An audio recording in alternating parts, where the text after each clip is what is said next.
Hello students, welcome to science class. In first, second and third part, we have learned about movement, different movements in human beings, different movements in animals and different types of joints, about skeleton and everything.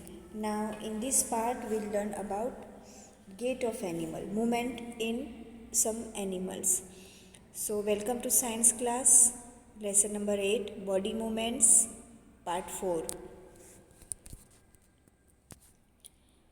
First topic is gaits of animals. What is the gaits of animals? The different patterns of movement of animals due to the different in their skeletal structure are called gaits of animals. You know that we all animals like human beings, dogs, cats, kangaroo, many animals are there. So they have different structure of skeletal system. Because of that, different patterns of movements of animals due to the difference in their skeletal structure are called gaits of animals. First, movements in earthworm. How earthworm move. So the body of an earthworm is made up of many rings joined end to end. An earthworm does not have bones, it has muscles which help to extend and shorten the body. And during the movement, the earthworm first extend the front part of the body after keeping the rear portion, it means that back part of the body, fixed to the ground. Then it fixes the front end and releases the rear end, it means back end. It then shortens the body and pulls the rear end forward, and this makes it moves forward by a small distance. Now after that it repeats the such muscles expansion and contraction. The earthworm can move through soil and its body secretes a slimy substance to help the movement. It means that earthworm body secretes some types of substance. It means that we can say slimy substance, and this substance to help the movement. Now an earthworm is an invertebrate. It has long tube-like body, that you all know that earthworm has long and tube-like body, and it has no bones. Its body shape is maintained by the fluid present inside the body that I told you. An earthworm's body is made up of several parts called segments, we can say. It means that a ring-like structure. It moves by lengthening and shortening these segments. The earthworm extends the front part of the body, keeping the rear end fixed to the ground. Then it fixes the front part and pulls the rear end. Its movement can be compared with that of a spring, we can say. We can compare its movements like a spring. And as I told you, its body secretes slimy substance to help in the movement. After that, the segments also have tiny hair-like bristles. We can say that on earthworm body, very small, very tiny hair-like substance is there. It is called bristles.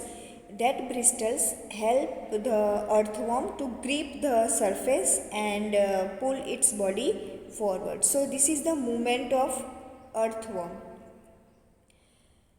So worms have two sets of muscles. As I earlier also I told you, we also have two sets of muscles. Long ones run the length of the body. When they contract, the worm is shortened and thicker. Whatever thing we shorten, it's become thicker only. Now second type of muscles, ring shaped muscle.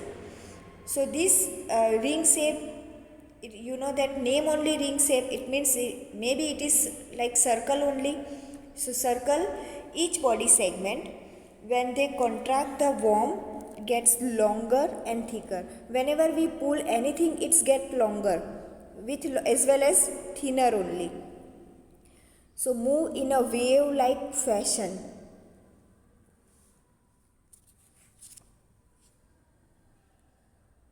See, when an earthworm moves, it first reaches forward, it pointed head.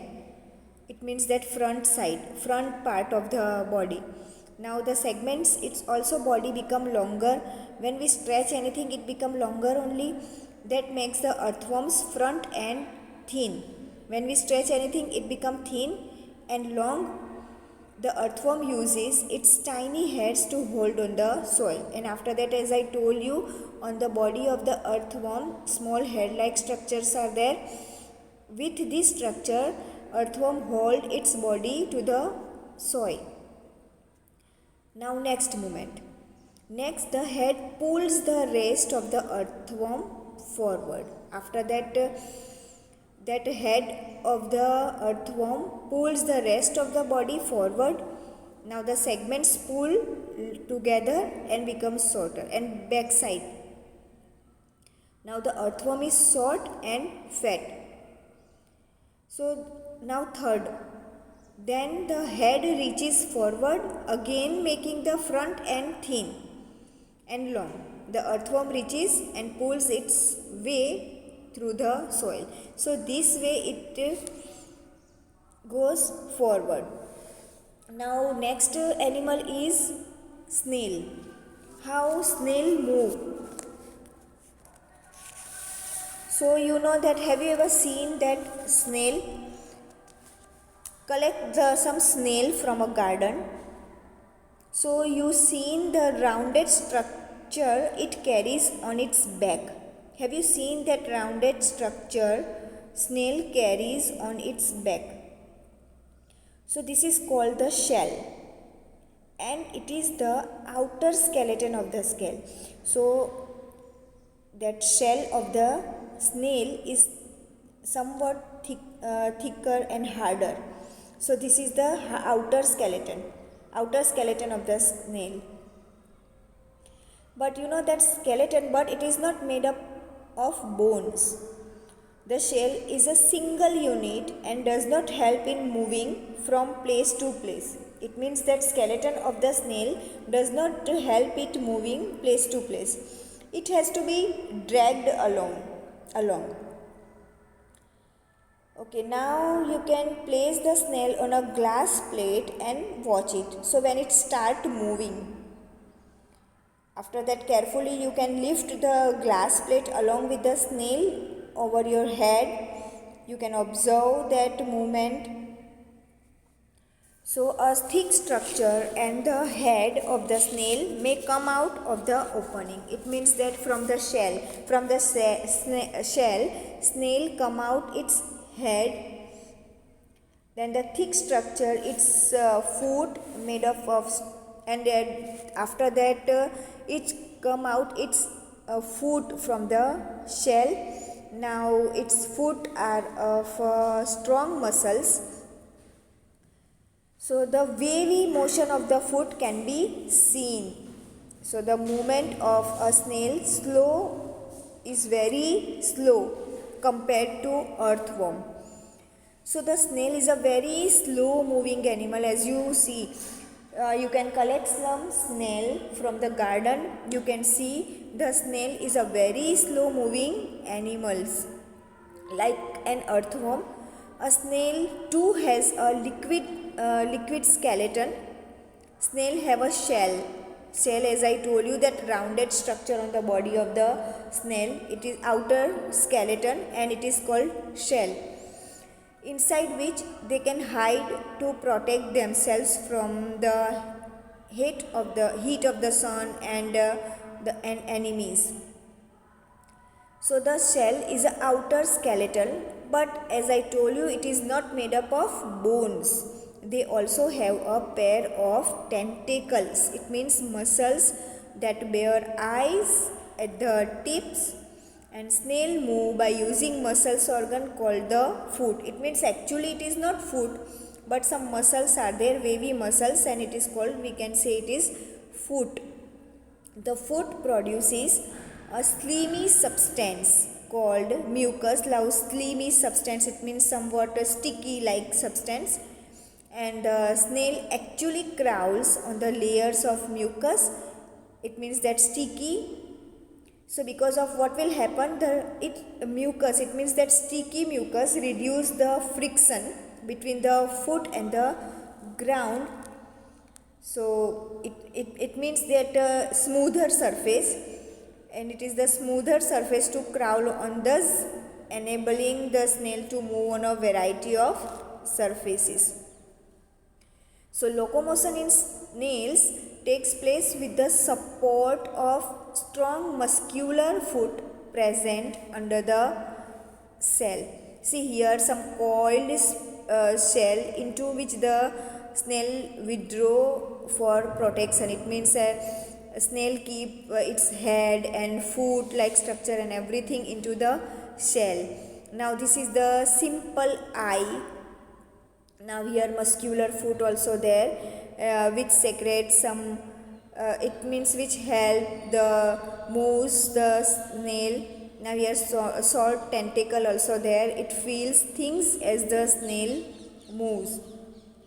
So the muscular foot produces wave-like movements that push the snail's body forward. A trail of mucus is left behind when the snail crawls.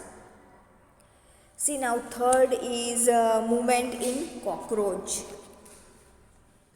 Movement in cockroach, like in cockroach also that outer skeleton is there, like snail. Now cockroaches walk and climb. Three things cockroach can do. Cockroaches walk, climb, as well as fly in the air also. Why? Because they have 3 pairs of legs, and this help in the walking. These 3 pairs of the leg help cockroach in walking. Now cockroach body is covered with a hard outer skeleton, and this outer skeleton is made of different units joined together, and that permits movement. And because of that hard outer skeleton, cockroach can move. Now again there are 2 pairs of wings also there which attach to the breast, and the cockroaches have distinct muscles. Those near the legs move the legs for walking, and the breast muscles move the wings when the cockroaches fly. So 2 types of movements here. When cockroach walk, the cockroach have 2 types of muscles that I told you. Those near legs also 1 muscles are there, and these muscles help the cockroach for walking. And breast muscles also there, that breast muscles help cockroach to help when cockroach fly. So here muscles attached to 3 pairs of legs and 2 pairs of wings. Remember that muscles attached to 3 pairs of legs and 2 pairs of wings, and help cockroaches to walk and fly respectively. So a cockroach body is covered with a hard outer skeleton. So cockroaches have a pair of antenna, we can say pair of antenna, that help them smell things, and they have a pair of cerci that can detect the slightest of movement and warn them of any danger from behind. Though cockroaches have 2 pairs of wings, they can only fly short distances. Again I am telling, cockroach have 2 pairs of wings, then also cockroach can only fly short distances. However, they are able to run and climb very fast. It means that cockroach can only fly short distances, but they are able to run and climb very fast.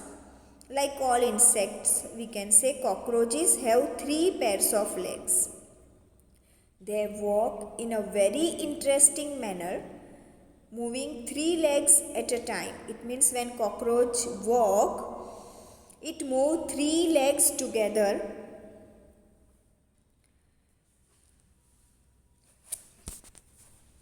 See, body movements of a cockroach, I am saying. Cockroaches walk and climb as well as fly in the air. They have 3 pairs of legs and this help in walking.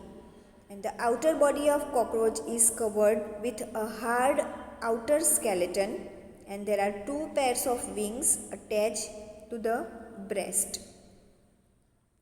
So student, we have seen about 3 movement in 3 animals, earthworm, snail and cockroach. Now in next video, again we'll see the movement in bird, fish and snake. Till then, go through the video twice for better understanding. We'll meet you soon. Thank you.